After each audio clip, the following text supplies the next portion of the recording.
Hello nine standard Maharashtra board fourth chapter ratio and proportion maths का हम लोग लेके आ चुके हैं और डेफिनेटली यार इसको करने के बाद आपका कॉन्फिडेंस आप बोलोगे सर ये थोड़ा सा डिफिकल्ट लग रहा था लेकिन जिस तरीके से आपने समझाया है भैया आपने समझाया है ये सिंपल हो चुका है गारंटी है मेरी।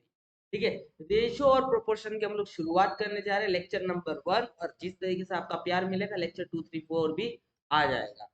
तो यहाँ पे सबसे पहले हम एग्जाम्पल को देख के इस रेशियो और प्रोपोर्शन को समझने की कोशिश करते हैं। आपने बहुत सारे टर्म्स आपने इस तरीके से लिखे होंगे 3/2 यही तो प्रोपोर्शन है, 3:2 यही तो रेशियो है। बस तो रेशियो बोलते हैं और इस तरीके के लिखने को अपन प्रोपोर्शन। यहाँ तक समझ में आ रहा है आपको? सिंपल है तो ज्यादा डिफिकल्टी से बताने का जरूरत नहीं ज्यादा बड़ा चढ़ा के। ये वाला एग्जाम्पल देखते देखते क्या होता है। यहाँ पे एक लड़की है जिसका नाम क्या है विमल एंड शी मेक वो लड्डू बहुत बढ़िया बनाती है और लड्डू बनाते समय उसका एक फॉर्मूला फिक्स है जो उसकी दादी माँ ने बता के रखा है और वो फॉर्मूला है 1 बाउल घी। वो हमेशा लड्डू बनाने के लिए 1 बाउल घी लेती है, 3 बाउल रवा लेती है और 2 बाउल शुगर लेती है। बात समझ में आया? तो यहाँ पे देखो उसने कितना बाउल घी लिया, उसने ले लो 1 बाउल घी ले लिया। एक बार उसने क्या ले लिया, घी ले लिया बच्चा। उसने कितना बाउल रवा लिया, उसने टोटल 3 बाउल रवा ले लिया। उसने 3 बाउल क्या ले लिया, 3 बाउल रवा ले लिया। और उसी तरीके से उसने 2 बाउल क्या ले लिया, 2 बाउल उसने शुगर ले लिया। बात समझ में आया? इस तरीके से और ये सब चीजों को मिक्स करके वो क्या बनाती है, वो बनाती है अपने लड्डू बना देती है। बात समझ में आया? यहाँ पे जो लड्डू बनाते हैं वो डिलीशियस बनते हैं। समझ में आया? तो यहाँ पे अपन लिखेंगे घी इज टू रवा इज टू शुगर। क्या रेशो लिया है उसने, 1 बाउल घी लिया, 3 बाउल रवा लिया और 2 बाउल शुगर के लिए। और ये बन गया उसका लड्डू बनाने का परफेक्ट रेशियो। से परफेक्ट रेशियो। जब भी वो लड्डू बनाएगी इस रेशियो के फॉर्मेट में किसी भी चीज को वो कंसीडर करेगी। बात समझ में आया? लेकिन मान लो उसका रवा उसका रवा वाला लड्डू बहुत पसंद आई किसी आदमी को और उसने बहुत भरपूर मात्रा में ऑर्डर किया। अब उसको समझ में नहीं आ रहा है। उसको तो दादी माँ ने तो यही सिखाया था कि 1 बाउल घी लेने का, दो 3 बाउल रवा लेने का और 2 बाउल शुगर लेने का, तेरे घर के लिए जितने लड्डू चाहिए उतने परफेक्ट बन जाएंगे। अब उसको इतने बड़े स्केल में लड्डू बनाना था, उसको कैसा समझेगा? मान लो उसको 500 लड्डू का ऑर्डर आया। कितने लड्डू का ऑर्डर आया? 500। और अब उसको समझ में नहीं आ रहा है कि लड्डू बनाने के लिए मैं करूँ तो क्या करूँ, ऐसे 500 लड्डू का ऑर्डर है उसके पास। अब उसको तो ये घर के लड्डू बनाने के लिए थोड़े बहुत लड्डू बनाने का रेशो पर। तो यहाँ पे काम करेगा रेशो एंड प्रोपोर्शन। अब ये देखो मान लो ये जो फॉर्मूला था ये था एक लड्डू बनाने का ट्रिक है। कितने लड्डू बनाने का ट्रिक है? एक लड्डू। अब उसको 500 लड्डू बनाना है तो सिंपली वो 1:3:2 को मल्टीप्लाई कर लेगी किससे, 500 से। अब इससे क्या होगा, 500 इंटू एक हो जाएगा 500, 500 इंटू 3 हो जाएगा 1500 और यहाँ पे 500 इंटू 2 हो जाएगा 1000। अब वो रवा का लड्डू बनाने के लिए in big scale she will definitely use 500 bowl of ghee, 1500 bowl of rava and 1000 bowl of sugar। ये समझ में आया? ये पावर है रेशियो एंड प्रोपोर्शन। समझ में? इस तरीके से आपको इस तरीके वाले क्वेश्चन करने हैं। बढ़िया बढ़िया ये सारे क्वेश्चन आपको यहाँ पे सॉल्व करने पड़े। ठीक है। अब यहाँ पे आगे समझते हैं। बस ये तो आप लिख सकते हो कॉन्सेप्ट को। अब यहाँ पे देखो क्या लिया, 12 यूनिट रवा लिया है। पहले हम लोग अपना नॉर्मल जो रेशियो था वो घी रवा और शुगर का रेशियो क्या था, घी 1 3 और 2। अब बोला है 12 यूनिट रवा, how many unit sugar is required. अगर उसने 12 यूनिट रवा लिया है तो शुगर का कितना रिक्वायरमेंट होगा। तो आप मुझे बताओ शुगर अपॉन रवा का जो रेशियो है वो क्या है, 2/3 है। दिख रहा है क्या? शुगर के लिए पहले 2 है और रवे के लिए कितना 3 है, तो मैंने लिख दिया 2/3। यहाँ तक समझा? अब मुझे बताओ शुगर के बारे में बताया है क्या? नहीं, शुगर तो आपको फाइंड करना है तो एक्स लिख दो। और रवा के बारे में बताया हुआ है 12 यूनिट। यहाँ पे देखो कितना यूनिट बताया हुआ, 12 यूनिट। सामने लिख दिया 2/3। अब यहाँ पे 12 डिवाइड में इधर चला जाएगा मल्टीप्लाई, तो x is equal to 2 × 12 upon. आगे समझ में आपको इजी था कि नहीं था ये? ठीक है। अब क्या करेंगे, अब सिंपल है, मैंने बोला ना आपको कभी भी डायरेक्ट मल्टीप्लाई मत करो, जितना हो सके कैंसिल करो। 3 1 जा 3 4 जा और 4 2 जा कितना हो जाएगा 8 and she will definitely take 8 bowl of sugar. ठीक है। तो ये है हमारा रेशियो प्रोपोर्शन। तो पहला एग्जांपल जो आप सभी को बढ़िया तरीके से आ गया, ठीक है। अब यहाँ पे बात आती है डायरेक्ट वेरिएशन और इनवर्स वेरिएशन, जो 8th स्टैंडर्ड में भी था, लेकिन हम 9th स्टैंडर्ड में बहुत प्यार से समझ क्या होता है मतलब। अब मुझे बताओ, आपने बचपन में एक फॉर्मूला तो जरूर पढ़ा होगा। अब आप पूछ रहे हो कौन सा फॉर्मूला, तो मैं बता देता हूँ। यहाँ पे आपने पढ़ा होगा बचपन में formula, speed speed is equals to distance distance upon time, ये वाला फॉर्मूला पढ़ा कि नहीं पढ़ा? एक मिनट इसको मिटा देते, थोड़ा सा गंदा अच्छा नहीं लगता, शुड बी प्रॉपर। आपने पढ़ा होगा speed is equals to distance upon, पढ़ा कि नहीं पढ़ा आपने? यस। अब थोड़ी देर तक समझ के चलो कि हम अपने स्पीड को फिक्स कर लेते हैं। मान लो कि हमने अपने स्पीड को फिक्स कर दिया और वो कर दिया 2 मीटर पर सेकेंड। अभी स्पीड अपना बदलेगा नहीं। अब यहाँ पे क्या बदलेगा? यहाँ पे टाइम बदलेगा और डिस्टेंस बदलेगा। तो यहाँ पे हमारा जो भी खेल चलेगा वो डिस्टेंस वर्सेस टाइम के बीच में चलेगा। आप ही सोच के देखो कि स्पीड 2 मीटर पर सेकेंड है, मतलब क्या कि मैं भैया 1 सेकेंड में कितना डिस्टेंस तय करूंगा? 2 मीटर का डिस्टेंस। तो यहाँ पे स्वाभाविक स्वाभाविक बात है कि अगर आप टाइम 2 सेकेंड करते हो तो आप डिस्टेंस 4 मीटर ट्रेवल करोगे। अगर आप टाइम 3 सेकेंड करते हो तो आप डिस्टेंस कितना करोगे बच्चा? आप डिस्टेंस करोगे 6 मीटर ट्रेवल करोगे। अगर आप यहाँ पे टाइम 4 सेकेंड करते हो तो डिस्टेंस आप 8 मीटर ट्रेवल करोगे। इससे क्या समझ में आ रहा है कि जैसे जैसे आपने टाइम बढ़ाया डिस्टेंस बढ़ा, टाइम बढ़ाया डिस्टेंस बढ़ा, टाइम बढ़ाया डिस्टेंस बढ़ा। समझ में आया?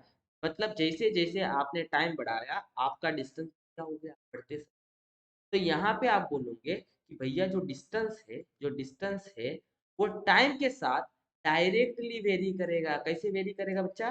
डायरेक्टली वेरी का मतलब जब एक क्वांटिटी दूसरे क्वांटिटी के साथ बढ़ती जाती है।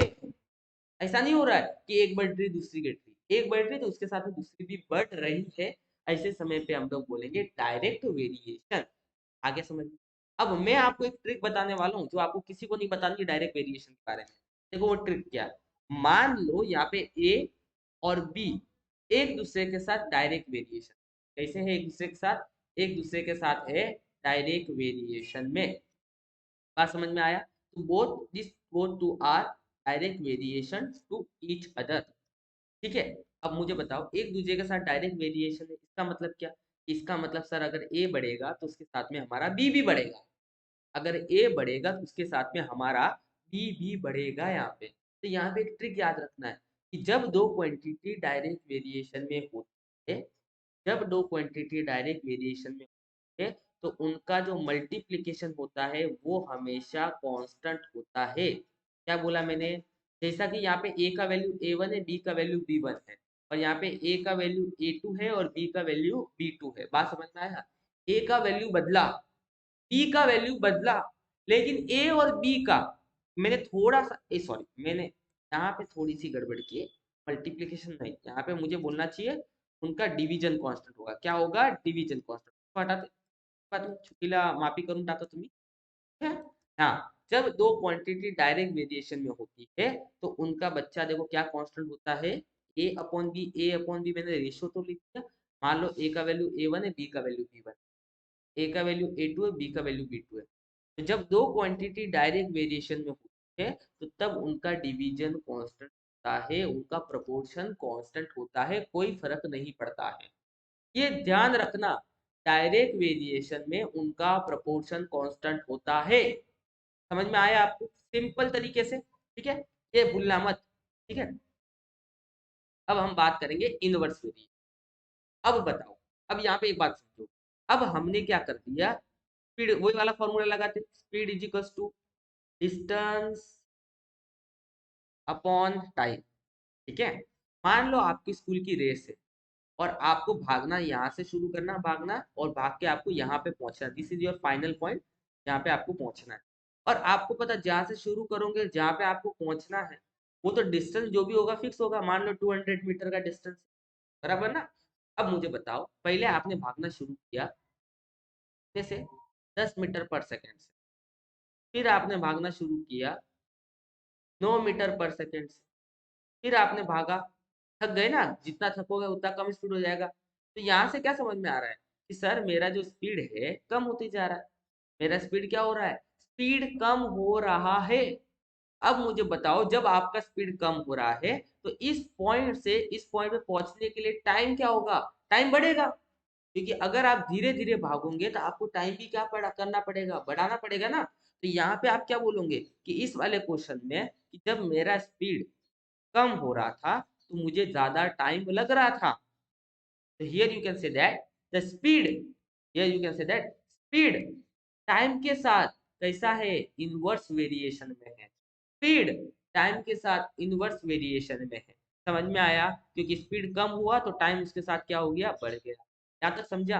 तो इनवर्स वेरिएशन का फंडा समझ में आ गया आपको, इनवर्स वेरिएशन का क्लियर है। अब मैं ट्रिक बताने वाला हूँ कि जब भी दो क्वांटिटी मान लो ए और बी, वापस में बता रहा हूँ, ए और बी कौन से वेरिएशन में है, इनवर्स वेरिएशन में होगा, तो यू हैव टू राइट उनका मल्टीप्लीकेशन क्या होगा, सेम होगा। उसका मल्टीप्लीकेशन क्या होगा, same, a1 b1 a2 b2। Don't forget this. जब दो क्वांटिटी इनवर्स वेरिएशन में होगी तो उनका मल्टीप्लीकेशन क्या होगा, कांस्टेंट। तो आपको डायरेक्ट वेरिएशन में ये वाली बात और इनवर्स वेरिएशन में ये वाली बात को अपने नोटबुक में लिख लो। This is for inverse variation and this is for direct variation, don't forget. Okay, अभी मैं आपसे कुछ एक खूबसूरत सा एक बढ़िया सा क्वेश्चन करवाता हूँ, उससे आपका ये फंडा क्लियर हो जाएगा। लेट्स सी कौन सा क्वेश्चन है, ये वाला क्वेश्चन। आओ एकदम प्यार से धीरे धीरे करते, कोई गड़बड़ नहीं। 3 पर्सन, कितने लोग हैं टोटल, 3 लोग हैं। 3 person can build a small house in 8 day. 3 लोग हैं, कितने लोग हैं, 3 लोग, बना लेते हैं अपन 3 लोग। तो 3 एक छोटा सा घर बनाना है उनको, छोटा सा घर बनाना है। और उस घर को बनाने के लिए उनको कितने डेज लगे, 8 डेज लगे। 3 पर्सन थे और उनको एक छोटा सा घर बनाने के लिए कितने दिन लगे, 8 दिन लगे, बराबर कि नहीं। अब बोला है to build same house in 6 day. Same घर, उनको कौन सा घर, सेम वही जो घर बनाया है वही घर उनको अगर ऑर्डर मिला कि भाई आपको 6 दिन में बनाना है, तो बताओ कितने पर्सन लगेंगे। ये तो क्वेश्चन मार्क आ गया ना, कि वही घर अगर आपको 6 दिन में बनाना है तो बताओ कितने लोग। अब आप खुद सोचो कि ये क्वेश्चन डायरेक्ट वेरिएशन का कि इनवर्स वेरिएशन का है। आप सोचो कि अगर मैं ज्यादा लोगों को लेके जाता हूँ घर बनाने, if I am taking more people to build that house as I am a contractor and I am bring more people to build that house, can you say that number of days either will be increased or decreased? 100% the number of days will be decreased. As you increase number of employee, as you increase number of laborers, number of days required to build that house will definitely decrease. Understand? So here we can say that the number of days required is inversely proportional to number of persons. Correct?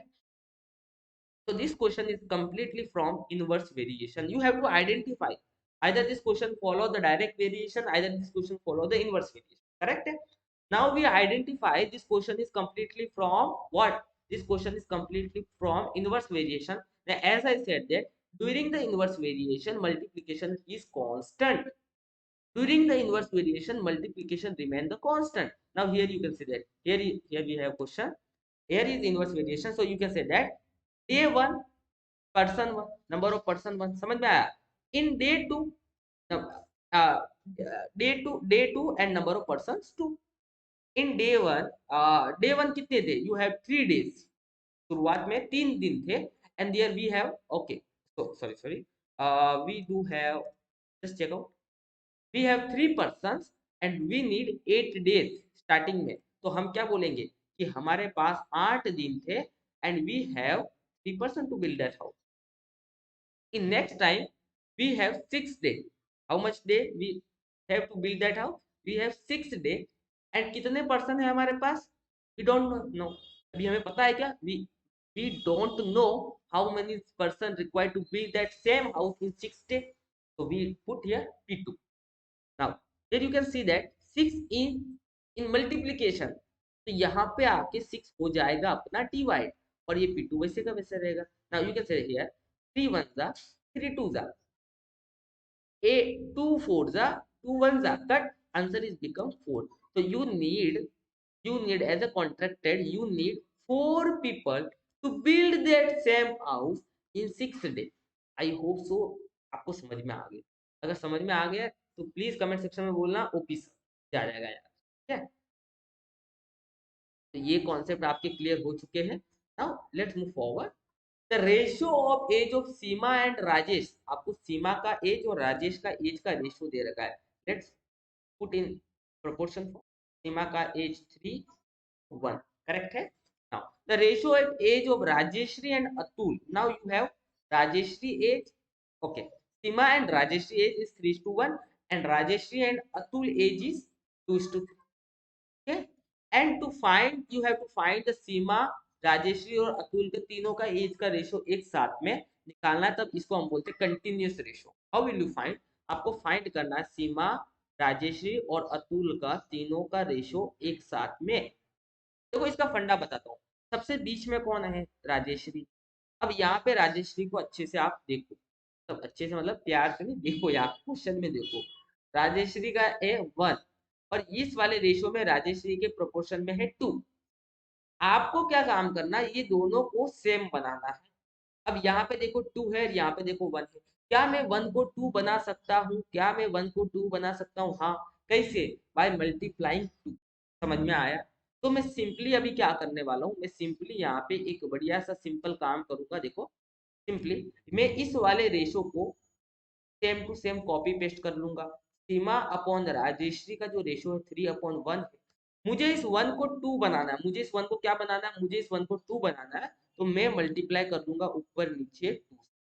अब ये मेरा ratio हो गया 3, ये हो गया मेरा 6, बराबर ना। आप अगर उसको 2 से मल्टीप्लाई करोगे तो 6 बन जाएगा, करेक्ट है ना। तो ये मेरा हो गया यहाँ पे 6, 6/2। तो मेरा नया रेशियो जो बन के आया है सीमा और राजेश्री का, जो रेशियो जो फर्स्ट हमें दे रखा था वो बन के आ गया, Sima upon Rajeshri is equal to upon 2। Now look at this, upon 2, सही है, upon this is Sima and Rajeshri ratio, and this is Rajeshri upon Atul ratio. Now use this both ratio. Now look at here, Rajeshri, Seema and Atul, इस तरीके से।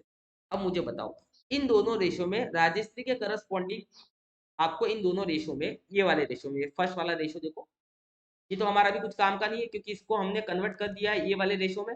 तो now forget this ratio right now, okay. Now look at this ratio, ये वाला आपका first ratio है और ये वाला आपका सेकंड रेशो, सही है। अब सीमा के करस्पॉन्डिंग यहाँ पे कितना है, सीमा के करस्पॉन्डिंग यहाँ पे कितना है, 6। राजेश्री के करस्पॉन्डिंग दोनों रेशो में कितना है, राजेश्री के करस्पॉन्डिंग दोनों रेशो में कितना है, 2। और अतुल के करस्पॉन्डिंग ऊपर वाले रेशो में कितना है, 3 है। तो हमारा जो फाइनल आंसर हो जाएगा वो हो जाएगा 6:2:, इस तरीके से आपको काम, आपको जो रेशो कॉमन है उसको सेम बनाना है। अभी एक ट्रिक बताऊं आपको मैं, एक ट्रिक बताता हूँ। पहले वाले में देखो सीमा और राजेश्री का रेशो देखो क्या दे रखा था, आपको दे रखा था सीमा और राजेश्री का रेशो आपको दे रखा था, क्या दे रखा था बच्चा, 3:1 दिया था कि नहीं दिया। और फिर दूसरे वाले में आपको, नेक्स्ट वाले में आपको राजेश्री और अतुल का रेशो क्या दे रखा था, 2:3। अब मैं ट्रिक बताऊं रहा हूँ, किसी को बतानी नहीं है, ठीक है। अब ये देखो 3 और 1 को मैंने ऐसा कैसा लिख दिया, ये 2 और 3 दिख रहा है, इसको मैंने यहाँ पे 2 और 3 लिख दिया। देखो मैं कैसा लिख रहा हूँ, जैसे सेम जैसे उसी तरीके से लिखना है। अब 1 को यहाँ पे कॉपी पेस्ट कर लो कर लिया, और ये 2 को यहाँ पे कॉपी पेस्ट कर लिया। अब जो भी नंबर दे रखे उनका मल्टीप्लाई कर दो, 3 2 जा 6 आया, 1 2 जा और 1 3 जा। नाउ चेकआउट, क्या हमारा आंसर सेम आया, क्या हमारा आंसर देखो सेम आया, वो सारा काम करके भी और ये सारा काम करके। तो आप इस तरीके से भी शॉर्टकट तरीके से फटाफट एमसीक्यू का आंसर तो बता देखो। लेट्स मूव फॉरवर्ड, थोड़ा बड़ा करते हैं इसको, आपको विजिबल हो अच्छे से। क्या दे रखा है यहाँ पे, यहाँ पे आपको रेक्टेंगल के बारे में बात किया, किसके बात किया बच्चा, रेक्टेंगल का। रेक्टेंगल बना लेते, खूबसूरत सा रेक्टेंगल लो, अपन ने एक रेक्टेंगल बना, बड़े की जरूरत, ये हमने एक रेक्टेंगल बना लिया। अब देखते क्या दिया, rectangle of field 1.2 kilometre, length कितना है उसका 1.2 kilometre, let's put here 1.2 kilometre. और उसका ब्रीथ कितना बच्चा, 400 मीटर, कितना है 400 metre. Okay, find the ratio of length upon breath, आपको फाइंड करने बोला है लेंथ और ब्रीथ का ratio. How will you find? देखो यहाँ पे ध्यान रखना है आपको, यहाँ पे ध्यान रखना है, यहाँ पे आपको किस बात का ध्यान रखना है, यहाँ पे ध्यान रखना है यूनिट कन्वर्जन का ध्यान रखना है, यूनिट कन्वर्जन का। क्योंकि यहाँ पे देखो, अगर आप अच्छे से ऑब्जर्व करो ना, यहाँ पे आपको दे रखा है किलोमीटर, दिया कि नहीं दिया, और यहाँ पे आपको दे रखा है मीटर, तो नहीं चलेगा क्योंकि यूनिट होना चाहिए सेम। अगर किलोमीटर तो किलोमीटर होना चाहिए, मीटर तो मीटर होना चाहिए। तो आपको दोनों यूनिट को किसी एक यूनिट में कन्वर्ट करना पड़ेगा। तो मैं यहाँ पे किलोमीटर को किस में कन्वर्ट करूंगा, मीटर में कन्वर्ट करूंगा, जो बड़ा सिंपल है। How will you convert kilometre into metre? Convert comment section में बताना आपको, मैं आपको टाइम देता हूँ, 1 2 3। पॉज करो वीडियो को और कमेंट सेक्शन में बताओ किलोमीटर को मीटर में कैसा कन्वर्ट, ठीक है? तो कैसे करते हैं, देखो किलोमीटर को, जो अगर आपको मीटर को मीटर में कन्वर्ट करना है, you have to multiply by 1000, और 1.2 इंटू 1000 हो जाएगा यहाँ पे 1200। कितना हो गया? 1200, जो हो गया आपका मीटर के अंदर। तो क्या आपको लेंथ मिल गया मीटर में? क्या आपको ब्रीथ तो यहाँ पे पहले से मीटर में दे रखा है? अब बड़ा सिंपल हो जाएगा। अब क्या होगा? अब होगा लेंथ अपॉन ब्रीथ का जो रेशो बोला है, लेंथ का वैल्यू आ गया 1200 और ब्रीथ का वैल्यू आ गया 400। नाउ 0 से 0 कैंसिल, 0 से 0 cancel, and answer become 3। 12 divide by 4 बच्चा कितना हो जाएगा? 3। देखो अभी 3 आया, लेकिन नीचे कुछ लिखा नहीं, तो नीचे हम लोग क्या लिख देंगे? 1। बात समझ में आ गया आपको? बट आपको क्या फाइंड करने बोला है?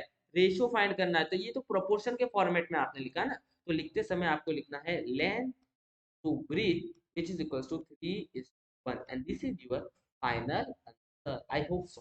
समझ में आया होगा? ठीक है, लेट्स मूव। मंडळी, आप पुढे जाऊया आपण लवकरात लवकर, टाइम वेस्ट होत आहे ना। तो this question, ratio of expedition of Mahesh is 3:5। मतलब एक्सपेंडिचर का मतलब आपको पता है, खर्चा। देखो हम पैसा कमाते हैं, that is we called it income. हमने पैसा कमाया और उस इनकम में से कुछ हम पार्ट सेविंग करते हैं, एज यू नो दैट, कुछ पार्ट हम फ्यूचर के लिए बचाते हैं, और कुछ रोजमर्रा जिंदगी पे एक्सपेंडिचर करते हैं। एक्सपेंडिचर का मतलब खर्चा करते हैं, school fees, food, travelling, correct है ना? ये हमारे डेली लाइफ की खर्च। तो यहाँ पे आपको एक्सपेंडिचर और इनकम का रेशियो दे रखा है महेश के। तो we can write that expenditure का रेशियो अपॉन इनकम का रेशियो, और बच्चा को दे रखा है 3/5। सिंपल है। Find the percentage of expenses to the income. Expenses due to the income का परसेंटेज निकालना मैं एक सिंपल तरीका बताता हूँ। सिंपल तरीका बताता हूँ, जब भी आप एक काम करते हो तो आपको बेस को यहाँ पे करना है 100। क्या करना है? इस 5 को 100 बनाने का काम करना है। जब भी परसेंटेज कन्वर्जन में क्या करने का? डिनोमिनेटर को 100 बनाने का। How will you make it 100? How? क्योंकि परसेंटेज हमेशा किसमें से होता है? 100 से होता है। तो आप बताओ, इस 5 को 100 बनाने के लिए मैं किससे मल्टीप्लाई करूँ? इस 5 को मैं 100 बनाने के लिए किससे मल्टीप्लाई करूँ? ऑब्वियसली आप बोलोगे सर आप मल्टीप्लाई करो 20 से, 500 बन जाएगा। कर लिया 20 से मल्टीप्लाई। अब देखो, अब आप ही बताओ यहाँ पे, 3 × 20 हो जाएगा अपना 60, और 5 × 20 हो जाएगा अपना 100। This is the ratio of expenditure upon income. तो आप बोलोगे कि अगर आपने 100 रुपीज कमाया तो आपने उस पर 60 रुपया क्या किया? एक्सपेंड किया। आपने 60 रुपए का खर्चा किया। इसका मतलब यू कैन से दैट कि आपके इनकम में का 60%, आपके इनकम में का 60% आपने क्या कर दिया? आपने इनकम में का 60% एक्सपेंस किया। तो you will say that this is the percentage of expenses. समझ में आ गया आपको? एक्सपेंसेस कितना हुआ? 60%। सिंपल है आपका। बढ़िया। Next question, from the following pair find reduce form. कौन सा फॉर्मेट? Reduce form. तो अब इस रिड्यूस फॉर्म को हम समझते हैं। देखो रिड्यूस फॉर्म आपको निकालना है फर्स्ट टू द सेकंड, पहला to the first to the second. ये फर्स्ट है आपका और ये सेकंड है। चलो मैं लिख लेता हूँ, 72/60। इसको मुझे रिड्यूस फॉर्म में लिखना है। किसके फॉर्म में लिखना है? रिड्यूस फॉर्म में। रेशियो को रिड्यूस फॉर्म में लिखना है। तो इसके लिखने के लिए सबसे पहले मुझे काम करना पड़ेगा, इनको फैक्टराइज करना पड़ेगा। क्या करना पड़ेगा? इनको फैक्टराइज। तो पहले मैं 72 से लिखता हूँ। अब आप सोच लो 72 को कौन से बड़े नंबर से आप डिवाइड कर सकते हो? बराबर। तो अब मैंने सोच लिया मैं करूंगा 9 से। तो अगर मैं 72 को 9 से डिवाइड करता हूँ तो 8 आ जाता है, और अब 8 को अगर 4 से करता हूँ तो 2 आएगा, और 2 को अगर मैं 2 से करूंगा तो 1 आ जाएगा। तो मैंने यहाँ पे 72 को फैक्टराइज किया और मुझे मिला 9, फिर मुझे मिला 4, फिर मुझे मिला 2, और आप छोटा छोटा कर सकते हो उतना टाइम अपने पास, ठीक है ना। हम थोड़ा ट्रिकी से काम करेंगे, मैं आपको बताने वाला। फिर कौन सा नंबर है 60, 60 को आप कर लो 6 से तो यहाँ पे आ जाएगा 10, और फिर आप कर लो 5 से तो यहाँ पे आ जाएगा 2, और 2 को कर लो आप 2 से तो यहाँ पे आ जाएगा 1। ये बन गया आपका 6, ये बन गया आपका 5, और ये बन गया आपका 2। अब क्या करना है, अब आपको जो चीजें कैंसिल हो रही है उसको कैंसिल करना है। देखो 2 से 2 कैंसिल हो जाएगा, और क्या कैंसिल होगा, अब दिख तो नहीं रहा है लेकिन देखो ये 4, ये 4 हो जाएगा 2 से कैंसिल, तो 2 2 जा 4, और ये 6 भी हो जाएगा 2 से कैंसिल, तो 2 3 जा 6। हुआ कि नहीं हुआ। अब कुछ कैंसिल होगा क्या, अब देखो, हाँ ये देखो, ये यहाँ पे 9 और 3 कैंसिल होगा। 9 और 3 देखो, 9 आता 3 के टेबल में, 3 3 जा 9, और 3 1 जा 3। अब मुझे बताओ फाइनली हमारे पास क्या बच गया, फाइनली हमारे पास यहाँ पे क्या बचा, फाइनली हमारे पास बच गया ऊपर ये 3 बच गया, और ये 2 बच गया, तो 3 बच गया और 2 बच गया, और नीचे ये 1 लिखने की तो जरूरत नहीं है, और ये नीचे 5 बच गया। हमारा आंसर हो जाएगा 6/5। लेकिन ऐसा लिख के काम चलेगा क्या, ऑब्वियसली नहीं चलेगा। तो you have to write 72 which is equal to 6/5। उसी तरीके से आपको इसका और इसका आंसर कमेंट सेक्शन में बताना है, बड़ा सिंपल है, आप लोग कर लोगे मुझे विश्वास है, ठीक है। इसका आंसर आपको comment section. Next question, again reduce form, लेकिन थोड़ा सा ट्रिकी है, वही first quantity to the second question. तो सबसे पहले लिख लेते हैं 72, ओके, फिर गड़बड़ कर दी अपन ने। क्या लिखना है, 700 रुपीज और 308 रुपीज, करेक्ट है। सबसे पहले क्या करना है, सबसे पहले चेक करना है यूनिट, क्या इनका यूनिट सेम है। तो हाँ, इनका यूनिट सेम है, दोनों यूनिट रुपीज में है, तो दोनों यूनिट अपने यहाँ पे क्या है, सेम है, सही बात है। अब आप सिंपली जब भी यूनिट सेम हो, ज्यादा सोचने का नहीं, सिंपली आप उनका रेशियो निकाल दो। क्या होगा, 0 से 0, 0 से 0 कट, 7/3, आंसर आ गया 7:3। कुछ नहीं सोचा मैंने डायरेक्टली अपना आंसर कर लिया। आई होप सो ये पूरा आपको क्वेश्चन वन यहाँ पे समझ में आ गया है। इसको हटा देते हैं पेपर। अब आप बात करेंगे सेकंड वाले की। देखो ये वाला क्या दे रखा है आपको, सेकंड वाले में आपको दे रखा है 40 रुपीज, और फिर आपको दे रखा है 12 रुपीज और 40 पैसा। बोलो भोलेनाथ की जय।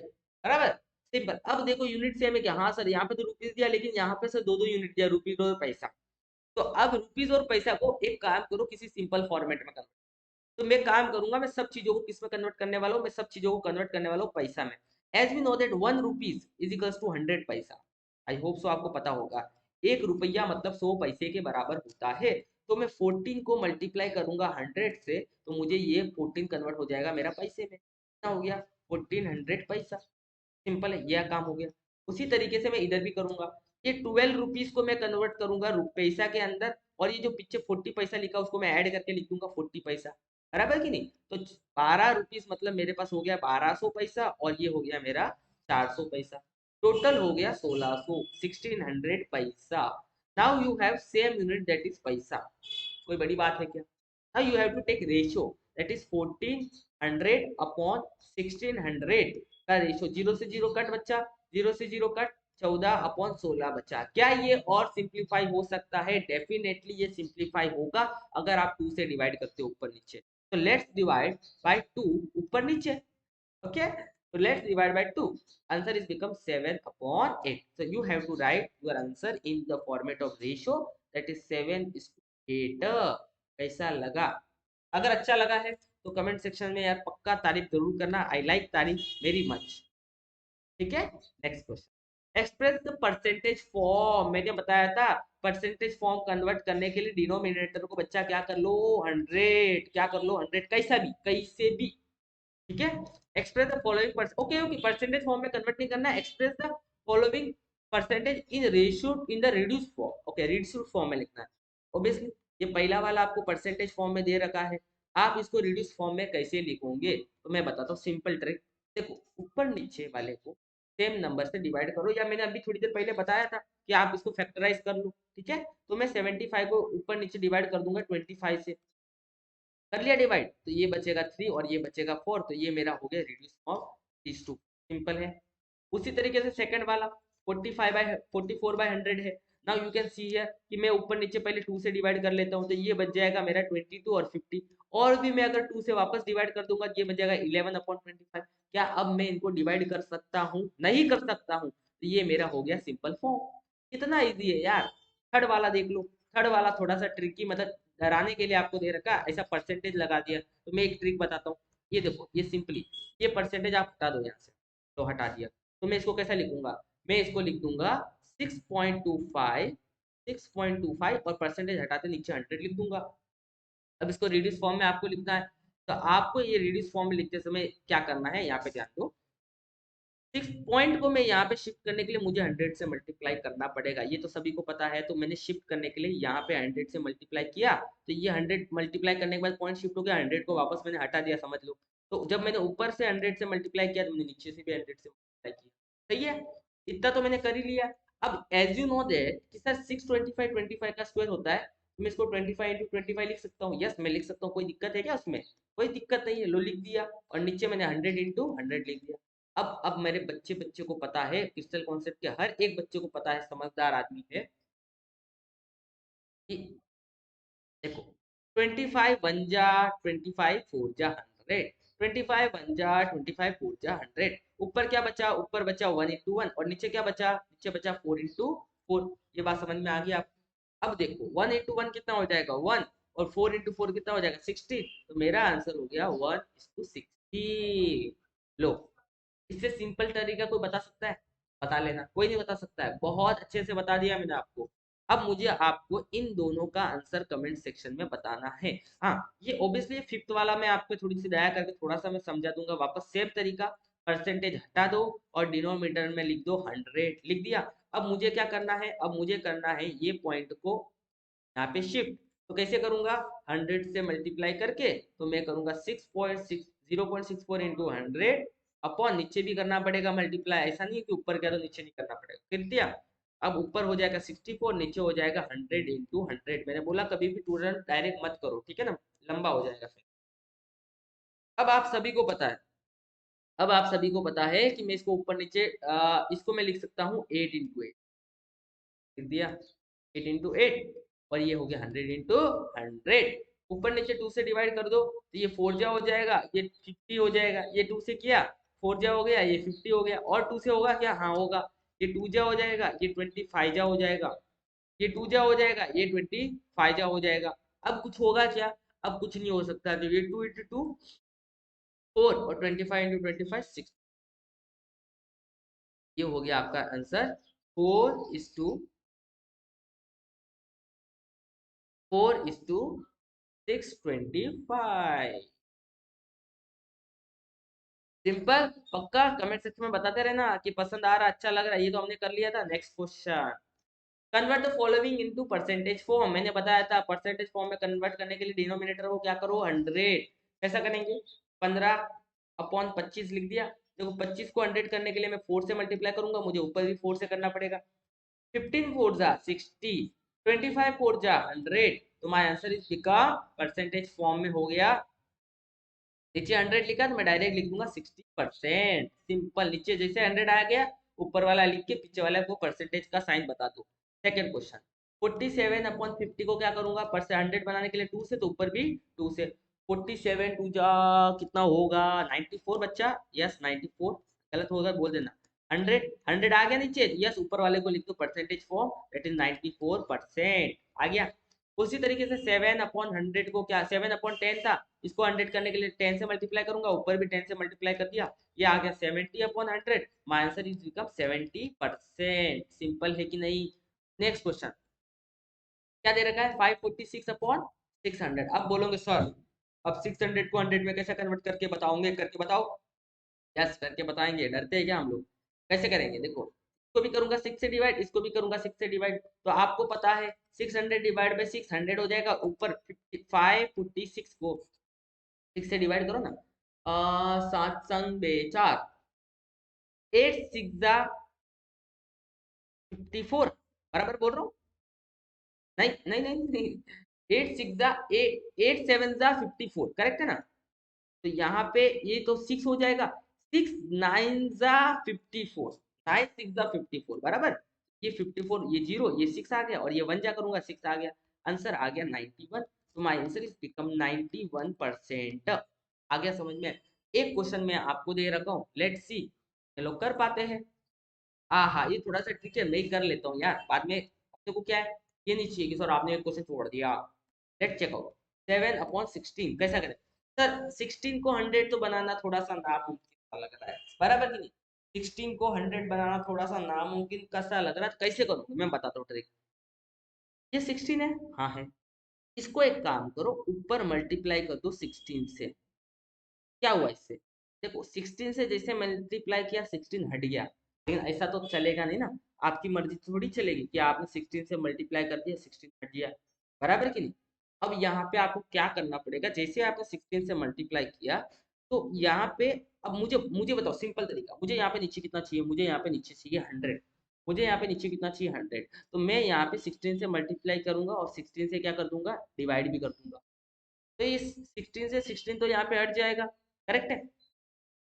और कोई तरीका सोच सकते हैं क्या, देखो 7 अपॉन यहाँ पे अपने को दे रखा है 16, करेक्ट है। इस 16 को अगर आप चाहो तो ब्रेक डाउन करो, कैसे करोगे ब्रेक डाउन, लो तो मैं ब्रेक डाउन करूंगा 2 into 8, यस।